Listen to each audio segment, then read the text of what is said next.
সালামু আলাইকুম রহমতুল্লাহি ওবরাকাতুহু। সুপ্রিয় শিক্ষার্থী বন্ধুরা, এডুকেশন বিডি নিউজের পক্ষ থেকে সবাইকে ধন্যবাদ। নতুন শিক্ষা উপদেষ্টা হচ্ছেন ঢাবির সাবেক অধ্যাপক আর আবরার শপথকাল। এটি নিউজ হয়েছে আগামী 4 মার্চ।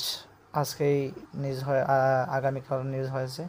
নতুন শিক্ষা উপদেষ্টা হচ্ছেন শরণার্থী ও শ্রম অভিবাসন বিশেষজ্ঞ ও ঢাকা বিশ্ববিদ্যালয়ের ঢাবি আন্তর্জাতিক সম্পর্ক বিভাগের সাবেক অধ্যাপক ডক্টর চৌধুরী রফিকুল আবরার, যিনি অধ্যাপক ডক্টর আবরার নামে পরিচিত। এর আগে তিনি অন্তর্বর্তীকালের সরকারের নতুন নির্বাচন কমিশনে গঠনে সার্চ কমিটির রাষ্ট্রপতির মনোনয়ন স্থান পেয়েছিলেন। আগামীকাল বুধবার 5 মার্চ বেলা 11টায় বঙ্গভবনে শপথ গ্রহণ করবেন বলে জানিয়েছে প্রধান উপদেষ্টা প্রেস সচিব শফিউল আলম। আজ মঙ্গলবার 4 মার্চ দুপুরে রাজধানীর ফরেন সার্ভিস একাডেমিতে এক ব্রিফিংয়ে এ তথ্য জানান প্রধান উপদেষ্টা প্রেস সচিব শফিকুল আলম। এ সময় তিনি জানান, অধ্যাপক ডক্টর আবরার সম্ভাব্য শিক্ষা মন্ত্রণালয়ের দায়িত্ব পাবেন। অধ্যাপক আবরার ঢাকা বিশ্ববিদ্যালয়ের নামে অনেক নামকরা শিক্ষক উল্লেখ করে প্রেস সচিব বলেন, কাল বুধবার উনি শপথ নেবেন। অধ্যাপক ডক্টর উদ্দিন মাহমুদ অনেকদিন ধরেই বলেছেন উনি একসঙ্গে দুটি মন্ত্রণালয় কাজ করতে পারছেন, যেহেতু উনি অ্যাডভান্স স্টেজে প্ল্যানিং মিনিস্ট্রি অনেক বড় দায়িত্ব ওনার। এজন্য অধ্যাপক ডক্টর আবরার যুক্ত হচ্ছে উপদেষ্টা পরিষদে।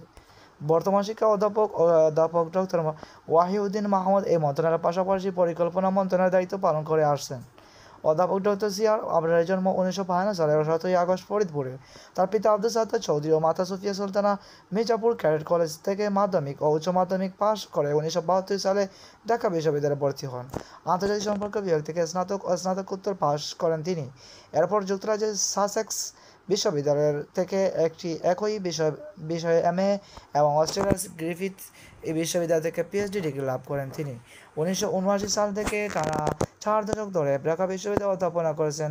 আন্তর্জাতিক সম্পর্কের খ্যাতিমান এই অধ্যাপক শরণার্থী অভিবাসন বিষয়ক প্রতিষ্ঠান refugee and migratory movements research ইউনিটের রামরূপ প্রতিষ্ঠাতা সমন্বয়ক।